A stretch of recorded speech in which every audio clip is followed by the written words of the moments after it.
Monaco National Bank, December 3, 1975. Bank President François Alberti was reviewing the royal family's financial accounts when he discovered something that made his blood run cold.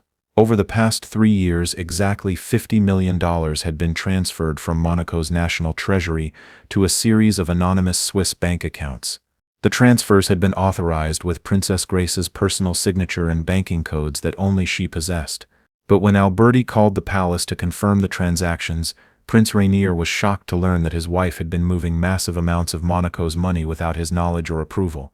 "That's impossible," Rainier told Alberti. "Grace doesn't handle government finances. She has no access to those accounts." But the evidence was undeniable. Princess Grace Kelly had somehow gained access to Monaco's most secure financial systems and had been systematically transferring millions of dollars to secret accounts for 3 years. What Alberti and Prince Rainier didn't know was that Grace's theft wasn't motivated by greed or personal gain.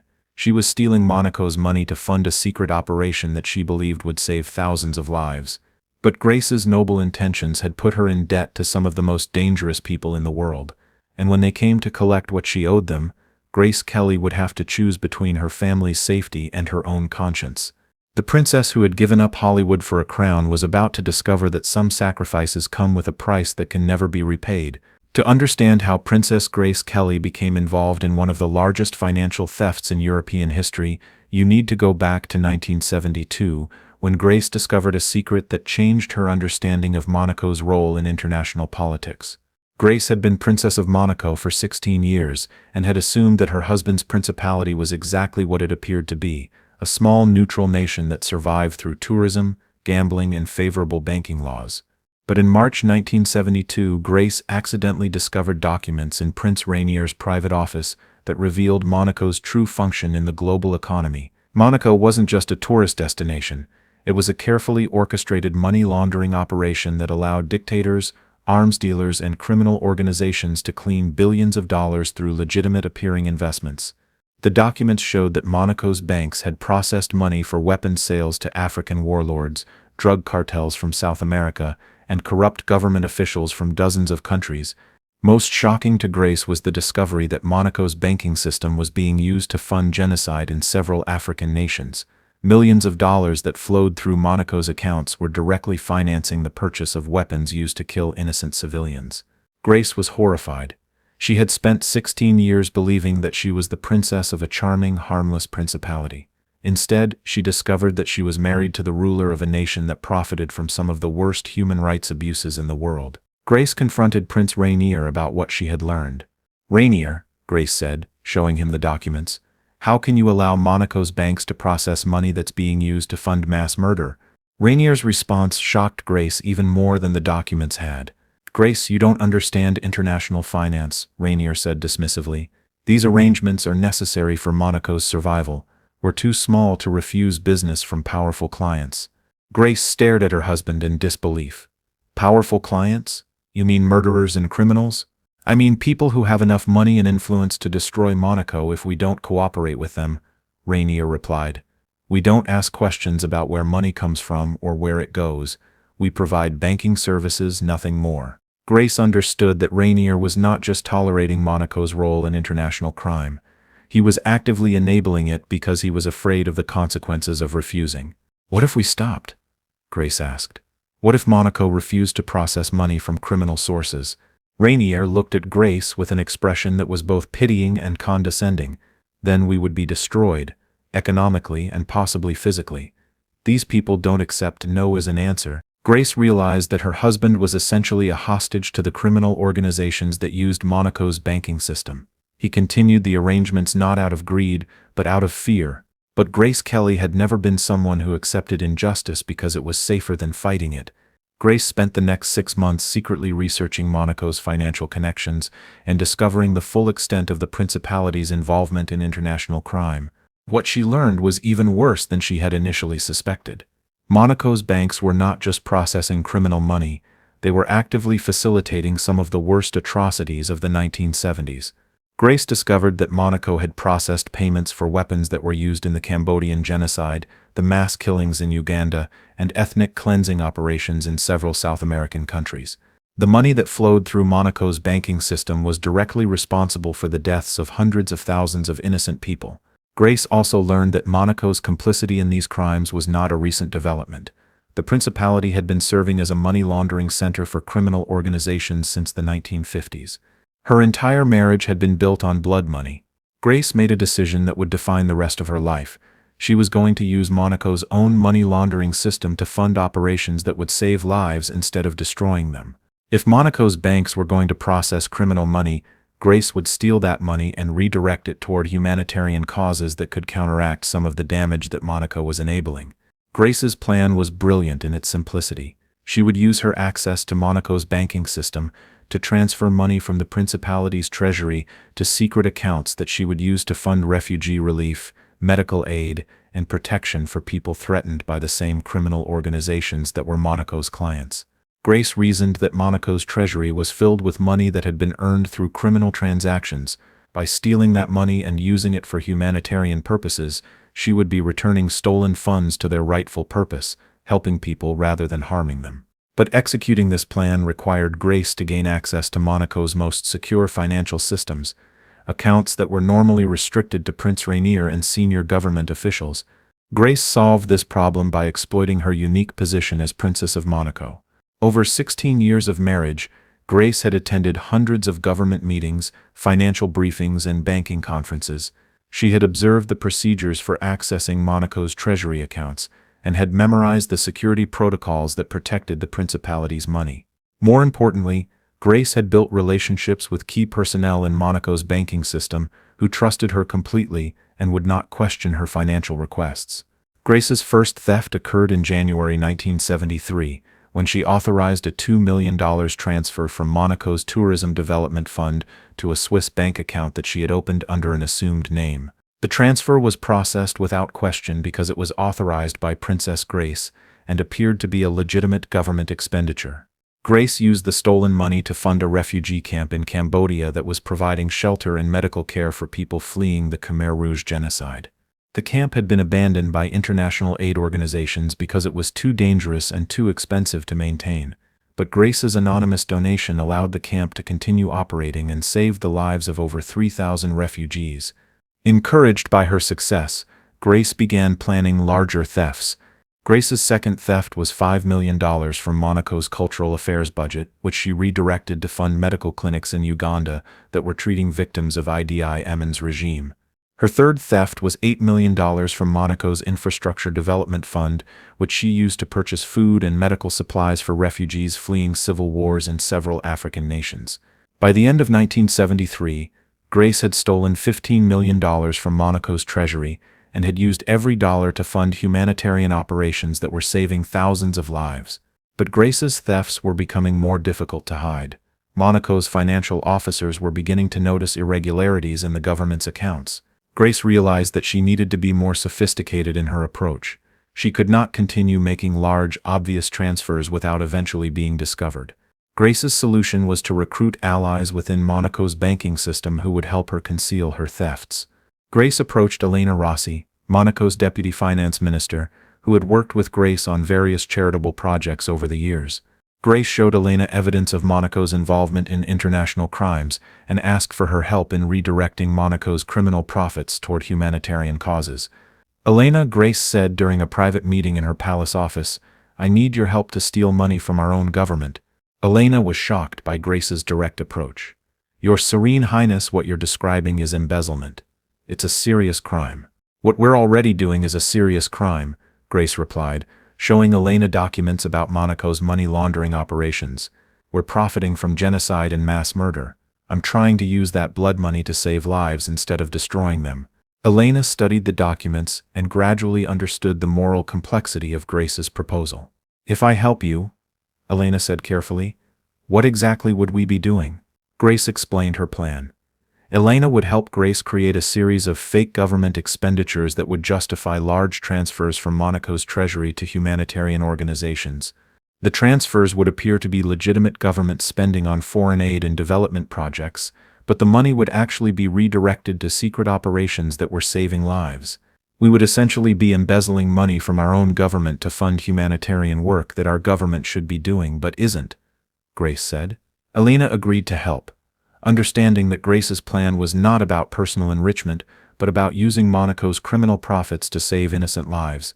With Elena's assistance, Grace was able to dramatically expand her theft operations. Throughout 1974, Grace and Elena stole $20 million from Monaco's treasury, using increasingly sophisticated schemes to hide their activities. They created fake consulting contracts with humanitarian organizations, fabricated invoices for non-existent development projects, and established shell companies that could receive large payments without triggering investigations. Grace used the stolen money to fund operations across Africa, Asia, and South America.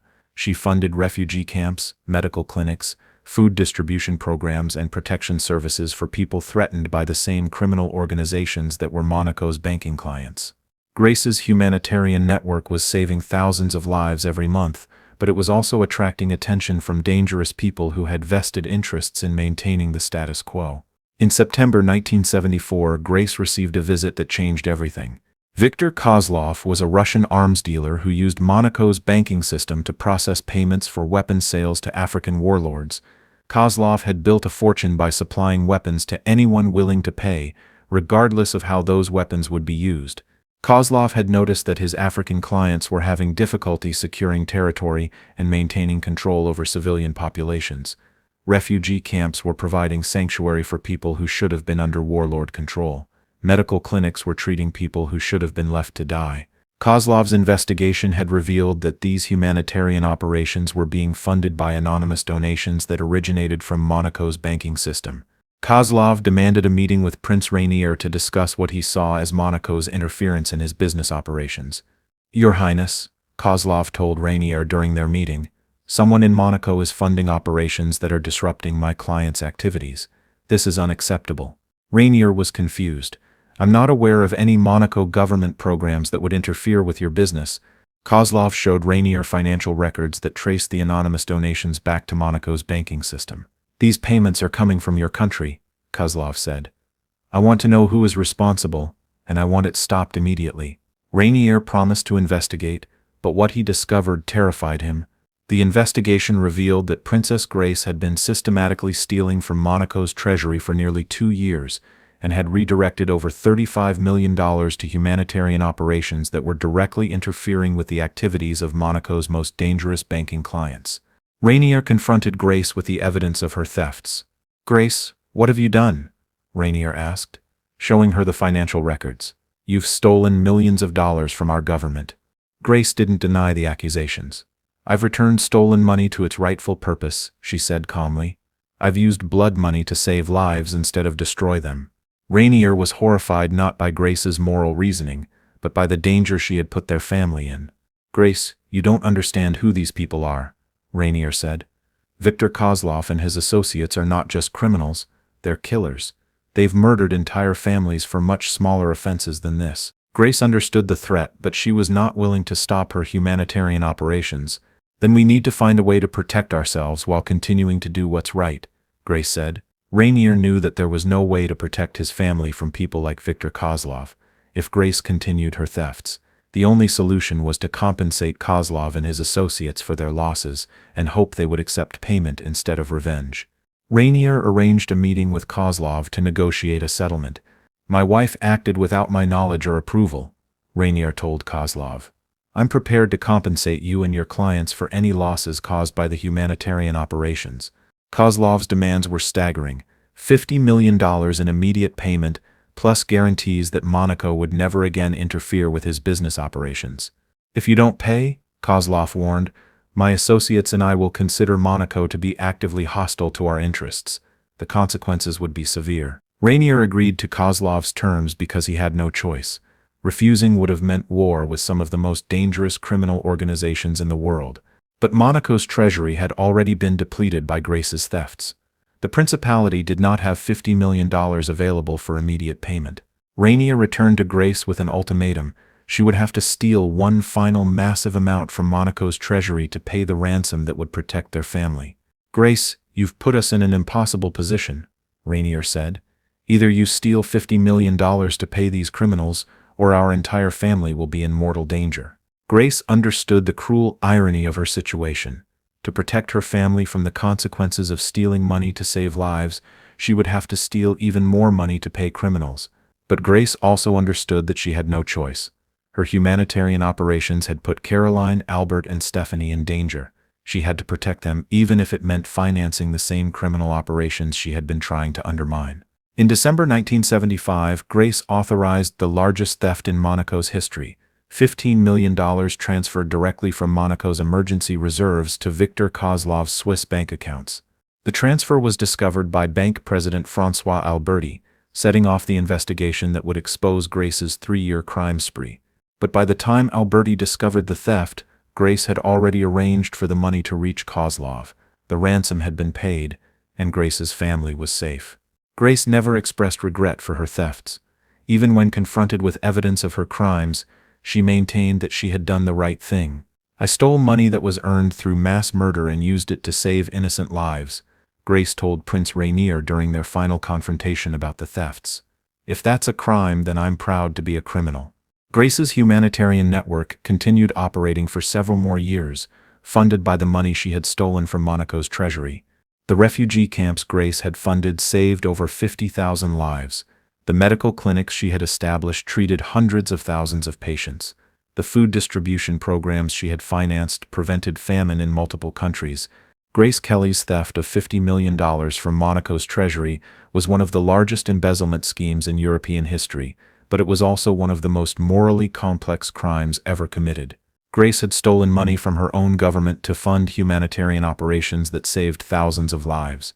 She had used blood money to heal the wounds that blood money had created. Victor Kozlov and his associates never discovered that Princess Grace had been personally responsible for the humanitarian operations that had disrupted their business.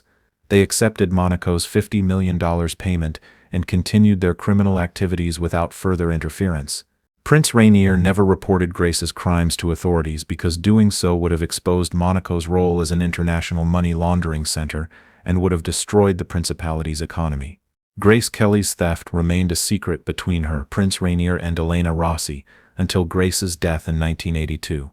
In her private papers found after her death, Grace had written, "I stole $50 million from Monaco, and it was the most moral thing I ever did.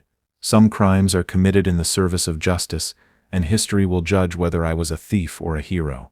Grace Kelly's financial crimes were never prosecuted, but her humanitarian legacy continued long after her death.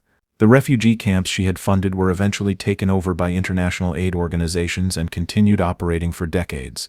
The medical clinics she had established became permanent institutions that provided healthcare for millions of people.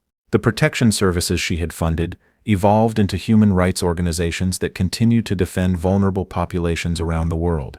Grace Kelly stole $50 million from Monaco, but she used that money to build a humanitarian network that saved more lives than most governments ever do. Whether Grace Kelly was a criminal or a hero depends on how you define crime and heroism, but there's no question that she was willing to sacrifice everything, her reputation, her marriage, her safety, to save innocent lives. Grace Kelly's theft proves that sometimes the most moral action requires breaking the law. Sometimes justice can only be served by people brave enough to steal from thieves and give to those who need protection. The princess who gave up Hollywood for a crown discovered that wearing a crown sometimes means making choices that no law or moral system can adequately judge. Grace Kelly stole $50 million from Monaco, and she used every penny to make the world a better place. In the end, that may be the only measure that matters. If this story shocked you, share it with others who believe that sometimes doing the right thing requires breaking the rules. Hit that subscribe button, and let us know in the comments, was Grace Kelly a criminal or a hero? Don't miss our next video where we reveal other royal financial scandals that changed history, stories of money, power, and the prices people pay for doing what they believe is right. Remember, the most important crimes are often the ones committed in service of justice. Grace Kelly's theft proves that sometimes stealing can be the most moral thing you can do.